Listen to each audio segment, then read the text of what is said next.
Boss, આ ખેડૂત કેવો દયાળુ. જ્યારે કણમાંથી મણ કરતો આ ખેડૂત, ત્યારે એને ભાવ નથી આપતી આ બજાર.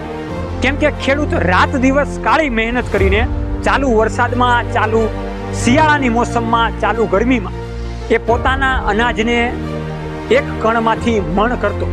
જ્યારે એ પોતાના અનાજને ચમકાવે, એ પોતાના પાકને ચમકાવે, પોતાની શાકભાજીને ચમકાવે અને જ્યારે માર્કેટમાં લઈને જાય છે, ત્યારે એની કોઈ પણ વેલ્યુ નથી કરતા આ ખેડૂતની. કેમ કે એની ચમકને અંધારું કરવાવાળા ઘણા બધા માર્કેટમાં છે.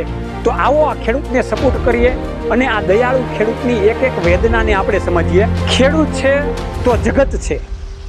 જગતના તાતના શબ્દને, દુનિયાના સ્ટારના શબ્દને આપણે સાર્થક કરીએ અને ખેડૂત મિત્રોની વેદનાને સમજીએ, ખેડૂત મિત્રોની મદદ કરીએ અને ખેડૂત મિત્રોને ખૂબ આપણે આગળ વધારીએ.